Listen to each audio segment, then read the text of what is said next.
నేను వెళ్ళాను, మాట్లాడాను. అన్నపూర్ణ స్టూడియోలోకి వెళ్ళి 2 సార్లు మాట్లాడాను. అవును. మళ్ళీ ఆయన ఆఫీస్ శ్రీనగర్ కాలనీ ఉంది, అక్కడ కూడా వెళ్ళి మాట్లాడాను నేను. నేను అందరు డైరెక్టర్లు కలుస్తుంటాను. మా తోటి ఆర్టిస్టులు ఉంటారు సోషల్ మీడియా వాళ్ళకి ఏదైనా ఛాన్స్ ఇవ్వండి అని. అది నా హ్యాబిట్ అది. అవును, నేను వెళ్ళి చెప్పాను. ఆయన వీడియోస్ అన్నీ చూపించాము. చూపిస్తే ఆయనకు కూడా అవకాశం ఇస్తాను, తీసుకురా అన్నారు. నిన్న కూడా నేను అన్నపూర్ణ స్టూడియోకి వెళ్ళాను, మొన్న కూడా వెళ్ళాను. 3 రోజుల నుండి ఆయన కోసం తిరుగుతున్నాము. ఇంకా మరి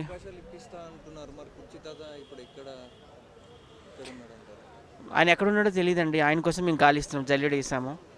ఒక 2 రోజుల్లో దేవుడి దయలో దొరికిపోతాడని మేము ఆశిస్తున్నాము. ఈ వీళ్ళని వాళ్ళు తిరుగుతున్నాడు కదా, ఎవరైనా ఫ్యాన్స్ ఏదైనా షూట్ ఉందని తీసుకెళ్ళి ఆయనకి ఏమైనా ఇబ్బందులు పెడుతున్నారని కొంచెం చిన్న టెన్షన్ అంతే. ఈరోజు మార్నింగ్ కుచితాతల వైఫ్, నేను, అలా కుచితాతల కూతురు అందరం వెళ్ళి సుమన్ టీవీ ఇంటర్వ్యూ కూడా ఇచ్చి వచ్చాము. చూడాలి మరి ఎక్కడ ఉన్నాడో.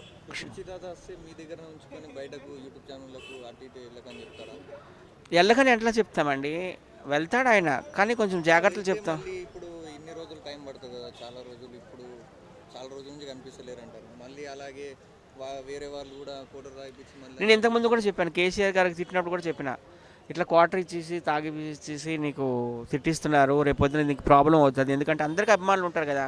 కేసీఆర్ గారు కూడా 2 టైమ్స్ సీఎం, ఆయన కూడా ఎంతమంది అభిమానులు ఉండాలి. పైగా హైదరాబాద్లో మొన్న అతని అంత హవా వచ్చింది, అన్ని సీట్లు ఆయనే గెలుచుకున్నారు, ఎమ్మెల్యే సీట్లు. సో చెప్తుంటానండి నేను, అప్పటి వరకు వింటాడు. ఆ తర్వాత ఎవరో ఏదో క్వార్టర్ తాగిపించేసరికి ఇంకా తిట్టడం ప్రారంభిస్తాడు. స్వాతి నాయుడుతో కూడా బాగా క్లోజ్, డార్లింగ్ డార్లింగ్ అంటారు. మనం మా ముగ్గురు కలిసి ఒక స్కిట్ కూడా చేసాం, ఒక ప్రాంక్ షూట్ టైప్లో. అందులో స్వాతి నాయుడికి ప్రపోజ్ చేస్తాడు. చాలా బాగా వచ్చింది ఆ షూట్. ఈలోగా ఇది అయింది. ఆయన ఎక్కడో క్షేమంగా ఉన్నాడని నేను కోరుకుంటున్నాను. ఆయనే వచ్చాడు నా దగ్గరికి, వచ్చి సత్య గారు ఇలాగ మీ టీంలో వాళ్ళు ఎక్కువ, ఉప్పలపాలెం మాదంతా ఒక టీం కదా, సో మీరంతా ఈవెంట్లకి షూట్లకి అన్నిటికి వెళ్తారు, నన్ను కూడా తీసుకెళ్ళండి అన్నారు. కోర్స్ ఎందుకు తీసుకెళ్ళమని తీసుకెళ్ళాను.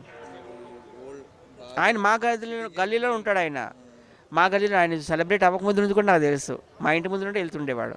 మా గల్లీలో చివరికి వెళ్తే వాళ్ళ ఇల్లు, వాళ్ళ ఇంట్లో అతను, వాళ్ళ వైఫ్, వాళ్ళ కూతురు, వాళ్ళ అల్లుడు, ఇంకా వాళ్ళ కూతురు, 3 పిల్లలు ఉన్నారు, ఉంటారనమాట.